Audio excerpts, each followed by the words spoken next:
নমস্কার, people voice নিউজে আপনাদের সবাইকে স্বাগত। আমি অরূপ। 4টে বিধানসভার উপনির্বাচন শেষ, কিন্তু উপনির্বাচন মানেই আমরা বাংলায় যে চেনা ছবি দেখি নির্বাচনে, উপনির্বাচনেও তার অন্যথা হলো না। সেই হিংসা, সেই প্রার্থীকে দেখলে তাড়া করা, প্রার্থীর গাড়িতে ঢিল পড়া, প্রার্থীকে গো ব্যাক স্লোগান দেওয়া, বিরোধী এজেন্টদের ভয় দেখানো, এমনকি কোথাও দুষ্কৃতীদের গুলি চালানোর অভিযোগ পর্যন্ত এসছে। অর্থাৎ বোঝা গেল পশ্চিমবঙ্গ আছে, পশ্চিমবঙ্গেই নির্বাচন চলছে, ভোট চলছে, আর একটু গণ্ডগোল হবে না। বরং এখন আপনারা ভোট হলে পশ্চিমবঙ্গের ক্ষেত্রে অন্তত এরকম বলতে পারেন, যদি আর আমাদের যে একটা মানদণ্ড ঠিক করে নিয়েছি, সত্যিই তাই, একটা লাশ তো পড়েনি, তার মানে ভোটটা শান্তিপূর্ণই হয়েছে, এটা তো মামুলি। একটা লাশ পড়েনি, কোথায় একটা বুথ তো দখল হয়ে যায়নি, তার মানে ভোটটা শান্তিপূর্ণ হয়েছে। একটু ছাপ্পা বা একটুখানি প্রার্থীকে তাড়া সেটা থাকবে না, তাহলে আর ভোট কিসের?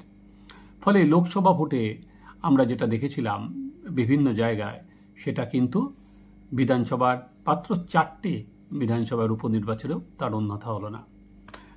আপনারা ইতিমধ্যেই যারা ভোট সম্পর্কে খবরাখবর রাখতে পছন্দ করেন, তারা নিশ্চয়ই জেনে গেছেন, কারণ সারা দিন ধরে যে সমস্ত ঘটনাবহুল সময় গিয়েছে আপনারা জেনে গিয়েছেন।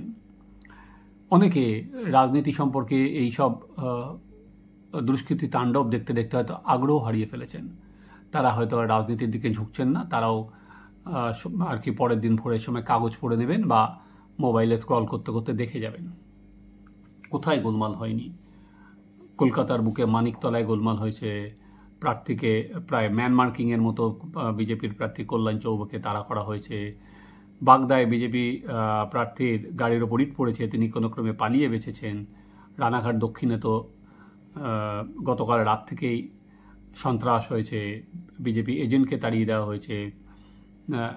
রায়গঞ্জেও সেই একই ছবি, বলছে বিকেল 2টোর পর থেকে বা শহরে বুথ দখল হয়ে গিয়েছিল। ফলে নানা অভিযোগ উঠে আসছে। স্বাভাবিক, উল্টো দিকে শাসক শিবির যেটা একই কথা, যেটা কথা বলে যায়, কটা বুথ আর কটায় মাত্র কটাতে হয়েছে, সবই বিচ্ছিন্ন ঘটনা। ফলে এইটা দিয়ে পুরো ভোটটাকে পরিমাপ করা যায় না।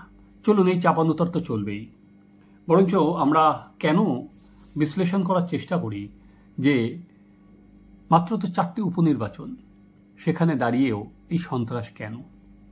তাহলে বরং পরিষ্কার হয়ে যাবে এই 4টে আসনের ফলাফলের ওপর প্লাস মাইনাস কি নির্ভর করছে শাসক দলের কাছে।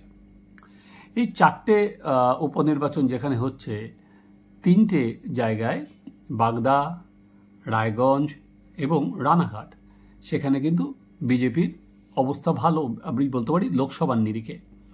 যেখানে বাগদা এবং রানাঘাটে বিজেপি লোকসভার ভোটে জিতেছে, রায়গঞ্জেও লোকসভার ভোটে জিতেছে, এবং বাগদা এবং রানাঘাট হচ্ছে মতুয়া গড় হিসেবে স্বীকৃত। এবং একইভাবে আমরা যদি লাস্ট লোকসভায় দেখি, তাহলে আমরা কি দেখতে পারবো? তাহলে আমরা দেখতে পারবো যে যদি শহরাঞ্চলের ভোট, সেখানে কিন্তু বিজেপি ভালো ফল করেছে, গ্রামে নয়। শহরাঞ্চলের ভোটে কিন্তু বিজেপির ভালো ফল হয়েছে। গ্রামে তৃণমূল একচেটিয়া ভালো করেছে, কিন্তু প্রায় 70টার পুরসভায় বিজেপি ভালো করেছে। কলকাতায় প্রায় 50টা ওয়ার্ডে বিজেপি লিড নিয়েছে। ফলে শহরাঞ্চলে বিজেপি কিন্তু লিড নিয়েছিল লোকসভার ভোটে। হ্যাঁ, এখানেই সমীকরণটা লুকিয়ে আছে। দেখুন, উপনির্বাচনে সচরাচর তো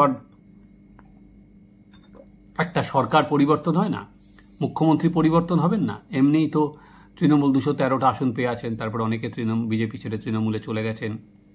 ফলে কোনো হিসাব নিকেশের গোলমাল হয় না। এবং আমাদের যেটা দেখার, যে উপনির্বাচনে মানুষের ভোট শাসক দলের পক্ষই থাকে। এবং এর মধ্যে যেহেতু 29টা আসন পেয়েছে লাস্ট লোকসভা নির্বাচনে, সে 4 জুন রেজাল্ট বেরিয়েছে, তা সত্ত্বেও আজকে এই ঘটনা ঘটল কেন? এই ঘটনা ঘটল, তার পেছনে মূল কারণ হচ্ছে শহরাঞ্চল। আজকে যদি লক্ষ্য করে দেখেন, গোলমালগুলো কিন্তু শহরাঞ্চলে হচ্ছে। যে শহরাঞ্চল তৃণমূলের উইক পয়েন্ট, সেই শহরাঞ্চলে কিন্তু আজকে গোলমালগুলো সব জায়গায় হয়েছে। ধরুন মানিকতলায় 2021 সালের বিধানসভায় যে লিড ছিল তার থেকে কিন্তু 2024-এর লোকসভায় মানিকতলা বিধানসভায় লিড অনেকাংশে কমে যায়। একইভাবে বাগদা, রায়গঞ্জ বা রানাঘাটে শহরাঞ্চলে কিন্তু প্রতিটা জায়গায় বিজেপি তৃণমূল কংগ্রেসের থেকে এগিয়ে আছে। তাহলে প্রশ্নটা হচ্ছে তাহলে এই যে শহরাঞ্চলে দুষ্কৃতীরা দাপিয়ে বেড়ালো, এই যে শহরাঞ্চলে বিরোধীদের ওপর হামলা করা হলো, এই যে শহরাঞ্চলে বহিরাগতরা ঢুকে পড়লো কেন? কারণ হচ্ছে শহরাঞ্চলের যে ঘাটতিটা আছে সেটা কি এভাবে পূরণের চেষ্টা হচ্ছে? কারণ আমরা কি দেখলাম, এটা একটা অদ্ভুত আর কি ট্রেন্ড পশ্চিমবঙ্গে লক্ষ্য করছি যে প্রার্থী তার তো অধিকার আছে প্রতিটা বুথে যাওয়ার, তার আছে, তার এজেন্টের আছে, সে তো সবকটা বুথে যাবে, ঘুরে ঘুরে দেখবে। হঠাৎ এক কালচার পশ্চিমবঙ্গে এসে প্রার্থী যেখানে যাচ্ছে তার গাড়ির সঙ্গে দৌড়ে গো ব্যাক স্লোগান দেওয়া হচ্ছে। আমি জানি না কেন এই গো ব্যাক স্লোগান দেওয়া কেন? প্রার্থী তো যাবে, প্রার্থীর গাড়িতে গেলে ঢিল পড়ছে সেখানে দাঁড়িয়ে, প্রার্থী কেন যাবে না? প্রার্থীকে গিয়ে যে যার বক্তব্য রাখবে, মানুষ যেটা নেবে, কিন্তু প্রার্থীকে কেন যেতে বাধা দেওয়া হবে? এবং উল্টো আরেকটাও ট্রেন্ড দেখা যাচ্ছে যে তাদের দেখে মহিলারা সামনে চলে আসছে। মূল যে জায়গাটা লুকিয়ে আছে, জায়গাটা আমি সেটাই ধরার চেষ্টা করছি, যে শহরাঞ্চলের যে ভোট তৃণমূলের কাছ থেকে যে সরে যাচ্ছে, তৃণমূলের যেটা মাথা ব্যথা, এবং যে জন্য দাঁড়িয়ে আজকে বলা হচ্ছে যে এই যে শহরাঞ্চলের ভোট চলে যাওয়ার পেছনে অনেকাংশে যেখানকার কাউন্সিলর বা লোকাল বডি তার ওপর ক্ষোভ আছে, মানুষের জন্মেছে। তাই জন্যই নবান্ন থেকে এই যে মানুষের ক্ষোভ কমানোর জন্যই হকার উচ্ছেদের কথা বলা হয়েছিল, যাতে শহরাঞ্চলের মানুষের কাছে একটা ভালো বার্তা নিয়ে যায় যে শহরাঞ্চলের মানুষ এই হকারদের যে তাণ্ডব, রাস্তা ঘিরে থাকা, যে সেই জিনিসটা পছন্দ করছে না, সেটার জন্য একটা উদ্যোগ নেওয়া হয়েছিল। যদিও 3-4 দিনের মধ্যেই সেটা উইথড্র করে নেওয়া হয়েছে, আপাতত 1 মাসের জন্য। তো এই শহরাঞ্চলের ভোট সেটা আর কি মেকআপ করার জন্যই কি আজকে এই জায়গাটা আসতে হলো, যে পরবর্তীকালে যে শহরাঞ্চলের ভোট আমাদের দিকে আছে 2026-এর আগে, এই মেসেজটা দেওয়াটা কি জরুরি? কারণ তাহলে হয়তো বলা হবে, ধরুন যুক্তি হিসাবে, যদিও এটা বিধানসভার ভোট, কিন্তু বলা যায় না, রাজনীতিতে তো সবই সম্ভব। বিধানসভার ভোট একদিকে যেমন বলা হয়েছে উন্নয়নের জয়, যেটা সরকার চলছে তৃণমূল সরকার, উল্টো দিকে দেখবেন অনেক বেশি করে বলা হবে এটা নরেন্দ্র মোদীর বিরুদ্ধে মানুষ রায় দিয়েছে। কারণ যেহেতু নরেন্দ্র মোদী 272টা সিট পায়নি, 240টা সিট বিজেপি পেয়েছে, ফলে এই রায় বিজেপির যে আর কি হার, কারণ কোট আনকোট এটাই আর কি ইন্ডিয়া জোটের শরিকরা বলছে সবাই, যে বিজেপি 200 সরকার গঠন করলো, এই ভোটে বিজেপির হার হয়েছে, সেটাই তো প্রচার। সেখানে বলা হবে যেই ভোট দেওয়া হয়েছে, বিধানসভার ভোট হলো, এই ভোট কিন্তু লোকে দেবে হচ্ছে বিজেপির, নরেন্দ্র মোদীর বিরুদ্ধে। এটাও ন্যারেটিভ একটা তৈরি করার চেষ্টা হবে। এবং যেখানে দাঁড়িয়ে আর কি শাসক দলের যারা তৃণমূল স্তরের কর্মীরা আছে, তারাও দলের উচ্চমহলের কাছে হয়তো একটা বার্তা দেবে, দেখো না, 2026-এর আগে সব কুছ ঠিক হ্যায়। যেহেতু শহরাঞ্চলের ভোট ঘুরে যাচ্ছে, এই একটা প্রচার বিজেপি নিয়ে যাচ্ছে, এবং সেখানে ভবানীপুরে পর্যন্ত, বহু মুখ্যমন্ত্রীর ওয়ার্ডে পর্যন্ত আর কি ভোটের পার্সেন্টেজ কমে গেছে গত উপনির্বাচনে মুখ্যমন্ত্রী জেতার থেকে এখন পর্যন্ত। তাই কি শহরাঞ্চলের ভোট জিততে এতটা মরিয়া শাসক দল? প্রশ্নটা কিন্তু সেই দিকেই উঠছে। সেই গ্যাপটা যদি কমানো যায়, আপনারা লক্ষ্য করে দেখবেন, রায়গঞ্জে হোক বা রানাঘাটে হোক বা বাগদায় হোক, গ্রামের দিক থেকে কিন্তু খুব একটা আর কি গোলমাল পাওয়া যায়নি, আর কি বিশাল কিছু গোলমালের খবর। মূল যেটা হয়েছে, যেটা বিরোধীরা অভিযোগ করছে, বিশেষ করে রায়গঞ্জে, যে 2টো পর্যন্ত ঠিকঠাকই হচ্ছিল, তারপর দুপুর 2টোর পর থেকে শহর অঞ্চলে সব বুথগুলোতে তাদের অভিযোগ ছাপ্পা শুরু হয়েছে, গ্রামের কথা কিন্তু বলা হচ্ছে না। একইভাবে কলকাতা তো পুরোটাই শহর কেন্দ্রিক, ফলে সেখানে দাঁড়িয়ে যদি মার্জিনটা 3000-এ নেমে এসেছিল, সেটা যদি বাড়ানো যায়, তাহলে আমার সঙ্গে আছে আর বলবো এটা বিচ্ছিন্ন ঘটনা, একটা ওয়ার্ডে হয়েছে, অলরেডি বলা শুরু করেছে, একটা বিচ্ছিন্ন একটা ওয়ার্ডে হয়েছে। একইভাবে সেটা বাগদা এবং রানাঘাটে জানা নেই, সেটা যদি মার্জিনটা কমানো যায় বা বিজেপির জয়টাকে কম ব্যবধানে রাখা যায়, বা শহরাঞ্চলে যদি তৃণমূল ভালো ফল করে তাহলে সেটা ২৬ সালের আগে তাদের প্রচারে হাওয়া তুলতে অনেক সুবিধা হবে, যে মানুষ যে বুঝতে পেরেছে মানুষ আবার তৃণমূলের পাশেই দাঁড়িয়েছে।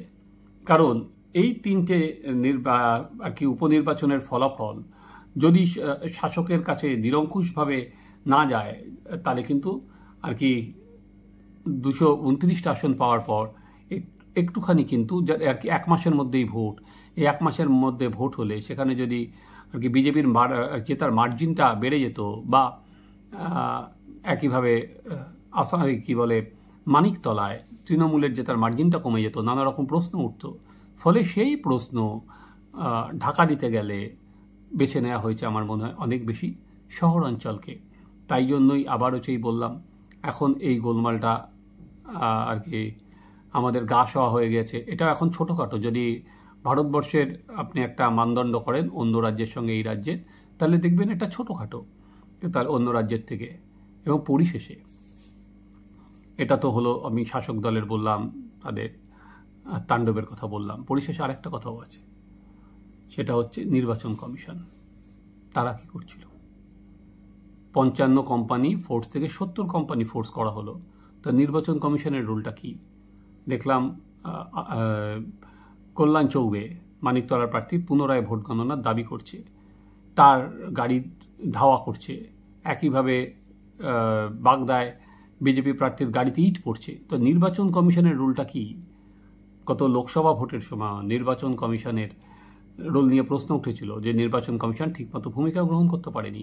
তাদের রোলটা কি? প্রার্থীকেই যদি তারা বাঁচাতে না পারে, বহিরাগতদেরই যদি তারা আটকাতে না পারে, ভোটের আগের দিন এজেন্টের বাড়িতে ভাঙচুরও করতেও যদি তারা এগোতে না পারে, তাহলে আর নির্বাচন কমিশনের আর কি এত ফোর্স দিয়ে লাভটা কি? তাতে কোনো লাভ নেই। বারবার করেই কিন্তু এই কথাটা উঠছে। তাহলে যেটা হচ্ছে নির্বাচন কমিশন কি চায়, সেই উত্তর তো তাদেরই দিতে হবে। বা একটা ভোটের সময় আমরা দেখি একটা এফআইআর করলো, নানা সময় দেখা যায়, তারপর কি এই এফআইআরের কী দাম? ভোটের সময় দুটো এফআইআর করে, আজ পর্যন্ত এই এফআইআরের কোনো শাস্তি হয়েছে? আজ পর্যন্ত শাস্তি হয়নি। তাই আমরা ওই পশ্চিমবঙ্গের নির্বাচন হলেই একবার করে হয়তো বলবো যে গণতন্ত্রের প্রহসন হলো, একবার করে হয়তো বলবো যে এটাই আমাদের আর কি বিচ্ছিন্ন ঘটনা, একবার করে বলবো এটাই হয়তো চক্রান্ত, এটাই হয়তো ষড়যন্ত্র বিরোধীদের। ভোট তো ভালোই হয়েছে, কিন্তু আলটিমেট দিনের শেষে এটা আমাদের আর কি রোজকার ঘটনা হয়ে যাচ্ছে। এটা এই ভোট, এই সন্ত্রাস, এই আর কি জবরদখল এখন বঙ্গজীবনের অঙ্গ। আপনারা দেখতে থাকুন আমাদের চ্যানেল সাবস্ক্রাইব করুন, আপনাদের মতামত জানান।